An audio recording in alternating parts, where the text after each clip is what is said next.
Welcome to College Football Playoff Top 25, presented by Capital One. 3 teams remain perfect. 3 weeks to stay that way. It's a dangerous assumption to make, but right now it looks as if there's only one spot in the playoff available. And not much figures to change in the rankings tonight, but that is when you start looking for clues for the future. Ohio State plays Penn State on Saturday. It's an elimination game for the Nittany Lions, but should Penn State win, the door at least cracks open for 2 Big Ten teams to make the playoff. Georgia has its spot secure in the SEC championship game. The Bulldogs figure to be an even stronger number 4 tonight, but a sneaky test awaits from Texas A&M. The horrific injury to Tua Tagovailoa has altered Alabama's already narrow path to the playoff, and then that leaves the Pac-12 teams, Oregon and Utah, along with the Big 12's Oklahoma. Oregon and Utah may well be in a good spot, needing only the slightest amount of help. Oklahoma may need a lot. This is when it gets fun, isn't it? 3 more weeks to sort out who's in.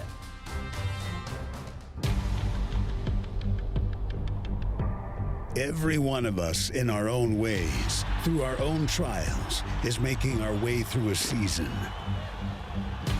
And in its great wins and hard moments and sudden losses, there's an answer we all seek to know and all want to find. Touchdown, Blaylock, right down the seam. What's our place? How do we measure? Where do we stand? Much goes into that accounting. And now starts the reckoning.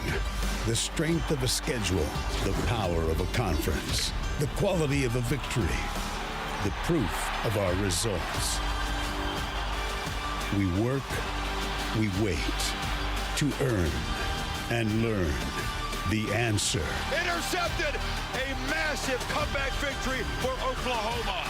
Where do we rank? Are we in? It is a tough job to be on that committee, but the top of the rankings this week, it should have been a week for big steaks, big cigars, easy right at the top, but then you get a little farther down in some of the rankings that might impact how you sort out the top when we get to the final rankings. A little bit more difficult. Glad to have you with us. We'll see the rankings in just a moment. Rece Davis, David Pollack, Joey Galloway, and Jesse Palmer. Kirk Herbstreit joins us in just a second. What's the most important thing we're about to find out? I think you kind of alluded to it there in the virtual world. It's the race for this 4th playoff spot right now. I'm interested to see where Oklahoma is. They entered the weekend ranked number 10, and they're trying to narrow the gap right now between themselves, Bama, Oregon, and Utah, and had an impressive win on the road at Baylor. They overcame a 25-point deficit, played without CeeDee Lamb. How high can Oklahoma climb this week in the rankings? I want to see where teams like Texas A&M, who started season 3-3, then they've won 4 in a row since losing Alabama. Texas A&M has played Clemson. They've played Alabama. Unfortunately for them, they do finish their season with LSU and Georgia, which is a tough finish. And then where's Auburn, that was number 12, played Georgia this past weekend, lost in a 1-touchdown game. They've played Oregon, they've played LSU, and they also have to play Alabama. So teams like that are going to be important moving forward because we're going to be talking a lot of resumes, and those are resume-building teams. We're talking all these brands, and we always talk all the big brands in college football, but the little guys have made the story fun this year. Minnesota, Baylor, teams that were off the radar. Where do they fall now? I mean, Minnesota makes that historic jump last week, and they jump all the way into the top 10. Do they lose all traction? Are they back down? Baylor, they did have a 25-point lead. I mean, they look good. Maybe they get credit for a half. I mean, so maybe they get some points for that, but Baylor and Minnesota are going to be my eyes on. Baylor can atone. They might have too much ground to make up. I still think everything's in front of Minnesota. They still have a chance. Kirk Herbstreit with us now. Kirk, what do you think is the most important thing we'll see tonight? I'm with Jesse on Oklahoma. I think that the way they won that football game, down 25, CeeDee Lamb is not on the field, a heroic comeback win against an undefeated team. How does the committee respond this week? They needed help, as we talked about last week, with the 2 Pac-12 teams ahead of them, these other teams that were ahead of them from the SEC. This was a big-time win, but how does the committee reward them? Because, Rece, as you know, they have Oklahoma State out there. They have a possible rematch with Baylor. Would that be enough later to get Oklahoma up and eventually into the top 4. So I want to see what the committee does with them this week. Yeah, Oklahoma State would be a sneaky quality win. Gundy's team has put together a good run here. So let's not delay any longer. Let's get to the rankings and show them to you. We're seeing them for the first time, too. Tonight's rankings brought to you by Capital One, and the aforementioned Cowpokes are sitting at number 21. Appalachian State staying in the rankings up a spot. Well, there's Oklahoma State at 21 that we just talked about. Oklahoma trying to gain ground right now, and Iowa State ranked now at 22 as well. That's a team, of course, Oklahoma is beaten. So good news for Oklahoma on their resume as they try and shorten the gap between teams ahead of them. And don't miss SC in there, too, right now, because Oregon has a win over USC, and USC defeated Utah. So teams that you're going to see a little bit later on. Here's how it looks 16 through 20. Iowa up 3 spots after knocking Minnesota from the ranks of the unbeaten. So now, notice this. Memphis, the highest-ranked Group of 5 team, spot ahead of Cincinnati. And interesting, Cincinnati was a spot ahead of Memphis last week. Cincinnati played another close game against USF. Their field goal kicker won another. They played East Carolina very close. And then Memphis beats Houston, blowing them out in the second half. And so the committee says, right now, we believe Memphis jumps ahead of Cincinnati, even though Cincinnati has not lost in the American Conference. But it might not matter who's ahead of who because they are going to play each other in a couple of weeks, right? And then maybe again, depending on everything.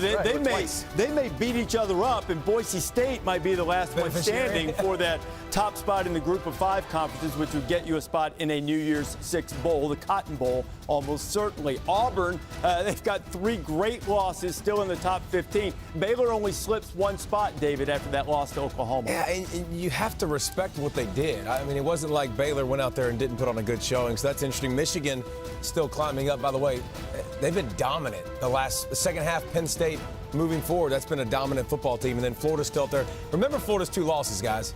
1 LSU, 4 Georgia from last week. The rankings could change this week. Within 3 points of LSU. Yeah. It was a close game. And the ball was down 7 against Georgia. I mean, crazy. Well, the Florida LSU game wound up being a 2-touchdown game, but it felt much closer than that throughout the course of that game. Let's get to the top 10 now. There you go. Minnesota drops a couple of spots, but still in pretty good position, Herbstreit, with Minnesota still in there at the top 10.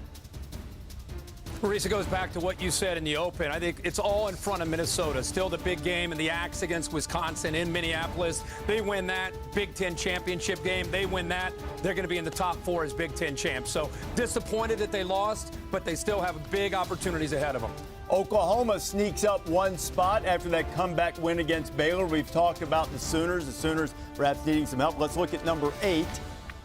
Just ahead of the Sooners at number 8 is Penn State. Now remember, Penn State lost head-to-head to Minnesota, but many of the metrics and other measures favor the Nittany Lions. I know that's frustrating to Gopher fans. This is going to sort itself out. Penn State plays Ohio State this week. If they win and Minnesota wins this division, they would get another shot at Penn State or a shot at Ohio State at the end. So maybe aggravating for now, but long-term, good shape. Utah sitting at number 7 right now. The Utes are one of the teams that are in the top 10 in offensive and defensive efficiency, along with teams that are ranked like Clemson and Alabama ahead of them. Yeah, and this is a team that if they continue to win, they should see Oregon in the Pac-12 championship. So I'm expecting to see Oregon at number 6. Now, that's interesting because we talk so much about the Pac-12 and their chance to get in this thing.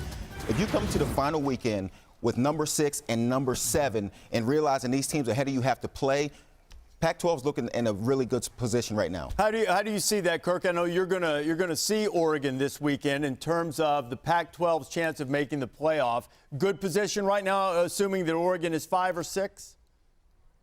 Yeah, I really felt that the last couple weeks that we were trending this way. Both these teams, unless they get upset along the way, and that could happen, but they both look like they could be 11-1 meeting in that Pac-12 championship game with a lot on the line for the winner, obviously. And you look at the Big 12. Oklahoma and Baylor. Oklahoma did not get the bounce for and the recognition from the committee for that win. Where are they going to make the move? They still potentially have, of course, they have Oklahoma State. They maybe have Baylor in a Big 12 championship game. Is that going to be enough, you think, Rece, to go by eventually the Pac-12 champ? It looks like the Big 12 champ for now on the outside looking in. They need some chaos in the desert this weekend. It looks like with both Oregon and Utah going to the state of Arizona. Well, if they just play Baylor once and didn't get a big bump, they're not going to get it the second time either. If they get to beat them again. I think it's the way they beat them, though, being down by 25. Had they come in and put it on Baylor, I think we might see something a little different. By the way, but that way wasn't impressive. I think the biggest thing to look forward now is the biggest fly in the ointment is Bama. Like the biggest thing for the Pac-12 is Bama. How does the committee now going to view this Alabama team? How is Rob Mullins going to talk about Alabama now without Tua? They're going to be ranked obviously ahead of these Pac-12 teams and have a chance to play Auburn, who's a pretty good team, but is that going to be enough to stay ahead? I don't think so. I think they're a placeholder, barring everybody falling around them. Let's take a look now at the top of the rankings right now. At number 1, we would assume LSU stays put, and they do. The Bayou Bengals, a 9 million point favorite against Arkansas coming up this weekend. They'll move to 11-0 before finishing up against Texas A&M. Just behind them, I assume, still going to be Ohio State. And the Buckeyes have their biggest test of the season coming up, really the next 3 games if they can win one of these 2, or this next game against Penn State, assuming they play in the Big Ten championship game in 3 weeks, where Ohio State can really bolster its resume, maybe move back to that number 1 spot. You would see Clemson undefeated, Tigers cruising, nobody of note in their path. I'll have to go back and look, but did we have an ACC team ranked? Look at the ranks. I didn't see one. I don't think we did. I don't know how about Virginia Tech needs to start. Well, if they keep winning, they'll get a this chance. weekend. I think they will. Okay, so there's number 3, Clemson. So we assume Georgia's going to hold the 4th spot. And they do. Georgia's still at number 4. Georgia with a ton of quality wins, but now they have to deal with Texas A&M coming up, and then Georgia's margin for error is gone with that loss to South Carolina. Alabama is just behind at number 5. That's going to leave the Oregon Ducks at number 6. So at the moment, there is no, at least in terms of the rankings, there could have been discussion in the committee room that impacted Alabama as it relates to Tua Tagovailoa's injury, but no impact in the rankings so far. Kirk, you surprised to see that Alabama's still at 5? No, not at all. I think what logical minds thought, objective minds thought you would see. I don't think it's fair to necessarily punish Bama for the injury to Tua. I think you have to sit and wait to see how they perform in their game against Auburn. I personally felt whether with Tua or without Tua, Alabama eventually, after the final games are played, would be on the outside looking in. I don't think this is that Bama team that you just say on the eye test, oh, they're much better than everybody else. Even with Tua, I felt that because of how young they are in defense without Dylan Moses, they just don't feel that way, and they don't have the resume. So I think they're going to sit there. What did you call it? Just a placeholder? Yeah, kind of just sitting there for now. And I think eventually you're going to see an opening, and I think that's where the Pac-12 champ, if they both get there at 11-1, I think the pole position to go by Georgia if they lose to LSU, by Alabama, is the winner of the Oregon and Utah game on that Friday night. But it's the right place to have Alabama right now at number 5, because the committee's job is not to project and look forward. You evaluate Alabama on what they've done up to this point of the season. So now they're sitting at number 5, and they're trying to build their case right now against Oregon and Utah and someone from the Big 12 as well. They have to convince the committee that they're a top 4 team by the end of the year unequivocally. It was going to be very hard to do that without a conference championship if LSU wins that week. That's done for Alabama. So now that game at Auburn, that's the big audition with Mac Jones. And they need to win that game convincingly. To me, they need a result like Ohio State had back in 2014 with Cardale. Yeah, well, they're not getting that again. No, but I mean, but that 59-0 win, that was such a statement. It was one the committee could not ignore. Big Ten championship Alabama needs a result like that with Mac Jones against Auburn, who right now only fell 3 spots with 3 loss team. The committee respects Auburn. Alabama needs that with Mac Jones to have any shot. And just real quick, don't forget, Oregon played Auburn. I mean, you have to be in that room, and there has to be a part of you that goes, I watched that game. And by the way, Bo Nix is probably one of those, I mean, he was a true freshman first start, so, I mean, you imagine he kind of gets better as the year goes along. So I can't imagine being in that room and going, this Alabama team now that I've seen with Mac Jones, without Tua, if they beat Auburn by 21 points and handle Auburn's offense and handle them on that side of the ball, how do they not say that Alabama might still be in the mix to take over an Oregon spot? I just think I would be saying the same thing if I watched both teams play. So when you're saying that if they handle Auburn, then they prove to be better than a Pac-12 champion, yeah. I still do believe that the Pac-12 champion needs to make a statement in that game. Just the fact that they're 6-7, that's terrific. I still believe there needs to be a statement. Rece, you always what tell does us that about. mean? Tell me what you mean by statement. Much like Ohio State, Wisconsin in 2014. 59-0? Yeah. Doesn't have to be that Just decide. Just decide. Yeah, Just decisive. Big down, not that Rece, bad. You've preached to us that the rankings from 5 to 9 could be razor thin. And so I don't even think it would have been projecting forward if the committee would have sat back and said, without Tua, we simply believe that one of the Pac-12 teams is better than Alabama right this minute. The fact that they didn't. Tua's out. Now, we know Mac Jones might be really good.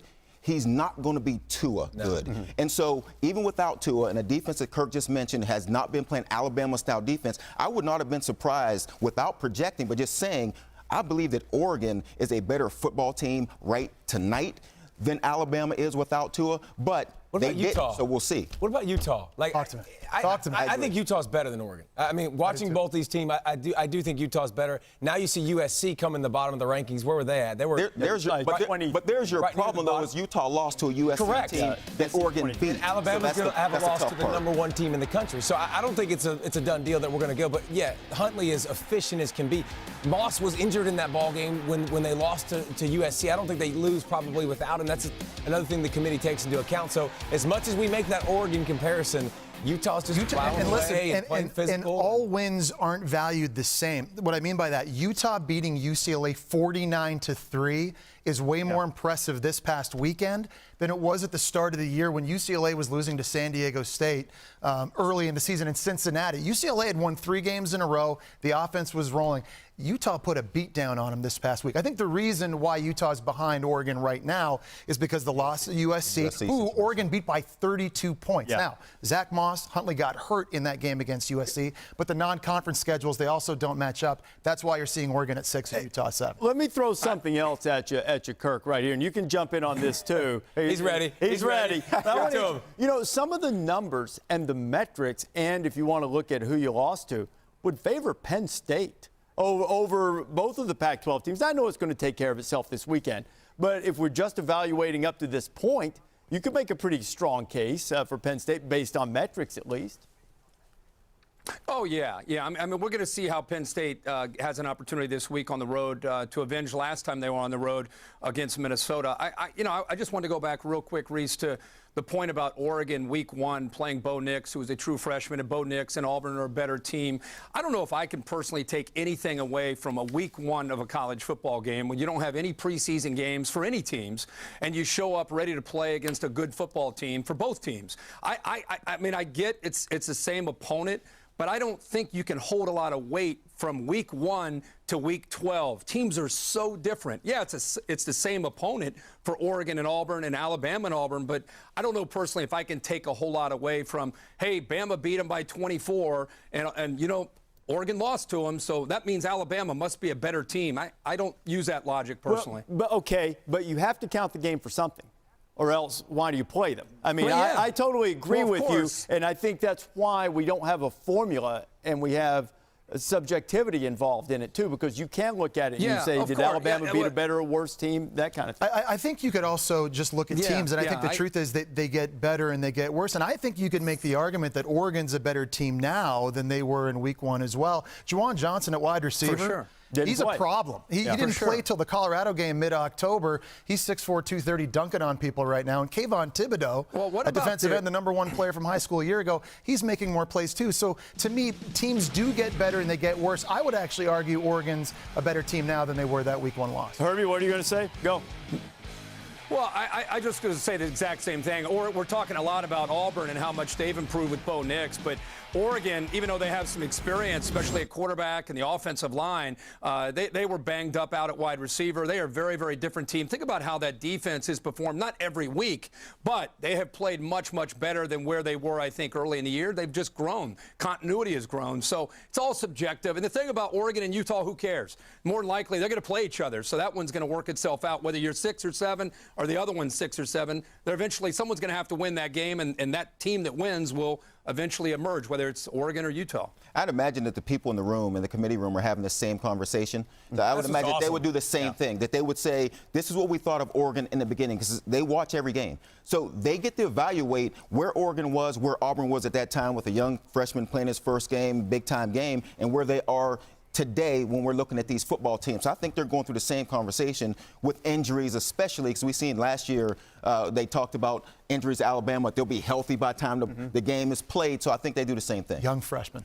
Yeah, young true freshmen. The best line in college football. Yeah, but you know what? Sometimes the way they redshirt in high school and stuff, those guys are old. Some of those guys are old, dude. Some of them. Brandon Whedon back in the day, he was not a young. Yeah, I know. There are some freshmen who are legal drinking age by the time they get on campus too. All right, we're going to throw some Gatorade only. Of course. Yeah. I was just using it as the age. Rob Mullins, who is the chair of the College Football Playoff Selection Committee and the athletic director at Oregon, just a reminder, he recuses himself from all Oregon discussions. We'll talk to him about a variety of things, including how Alabama was evaluated without its quarterback. All of that is coming up. Mario Cristobal, head coach of the Ducks, had a tricky little road trip coming up this weekend. We'll ask him about his team. College Football Playoff Top 25 is presented by Capital One. What's in your wallet?